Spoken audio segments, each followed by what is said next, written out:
Good morning, everyone. So, welcome to our online classes. Today, we will discuss something more about importance of forest.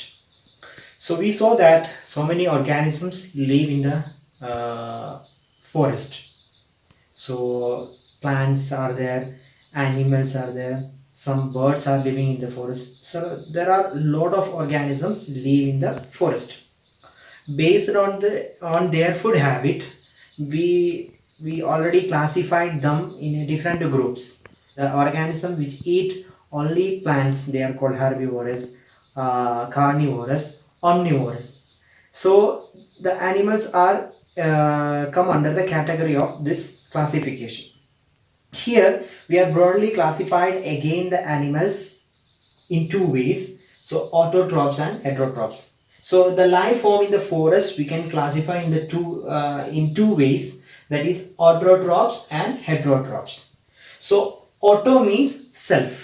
So autotrophs are the organisms which can prepare their own food.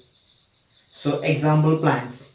So plants prepare their own food by the process of photosynthesis. So they can prepare their own food. And some animals depend on other animals. Such animals are called heterotrophs. So heterotrophs are the organisms which depend on another organism for their food. So human beings also heterotrophs, animals also heterotrophs.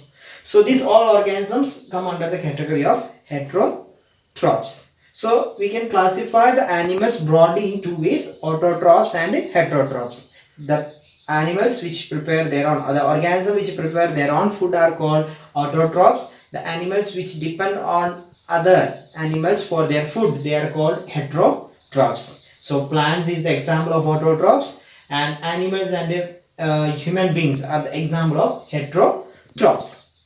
And so we know that all the animals depend on each other. So mainly in the forest, the animals are interact with each other. So do you think that they can live alone? They cannot live alone. So they are always dependent. All animals in the forest dependent other animals or other organisms. Okay, so that is called food chain.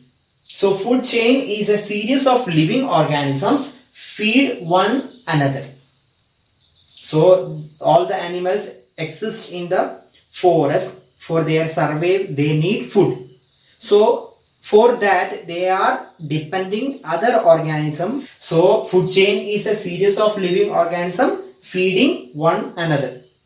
Here you can see this is a simple example of a food chain in the forest or in a forest ecosystem. So that is plants eaten up by deer eaten up by lion. So there are three steps in this food chain.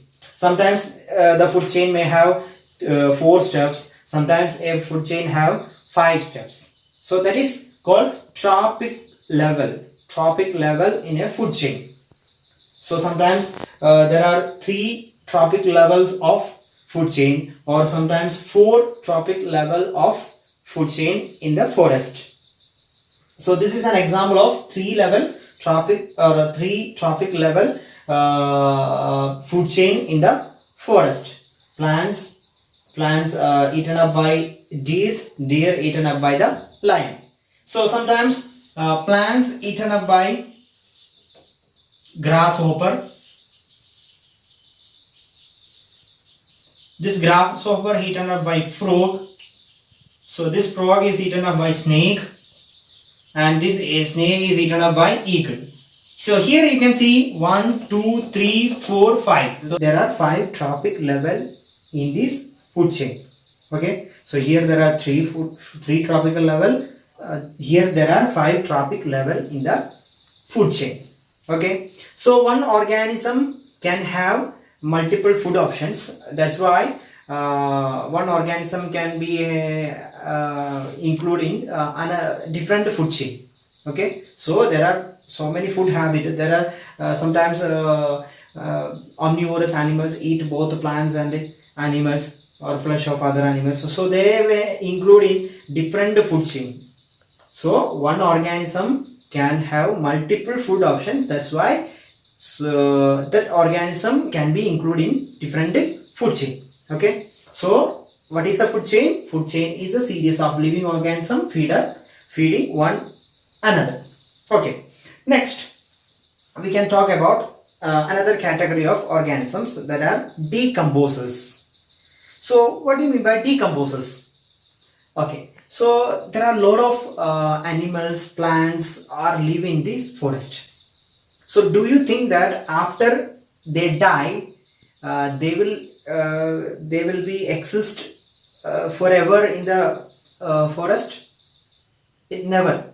So if it is like that, so we will the forest may be a dumping place, or otherwise we can say that a forest is what dustbin of dead body or something we can say. That's why some organism always taking care of these kind of dead bodies.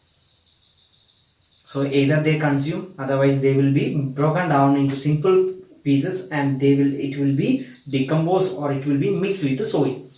So they are called decomposers. So such that animals are called decomposers, bacteria, and they always live on dead and decayed matter. So they are getting food, or they are obtaining food from dead and decayed matter. So such that animals are called saprophytes. So they are under the third category, saprophyte. So we can say that saprophytes are the organisms which feed on dead and decayed matters. So this saprophyte or this decomposers actually clean up our forest, or they are taking care of our forest by consuming this kind of dead bodies. So that's why we are not feeling any foul smell, or we cannot find any dead bodies in this forest. So today I am wind up the session. Today we have learned autotrophs, heterotrophs and decomposers, and about food chain and trophic levels. So hope you understand. Thank you so much. Have a nice day.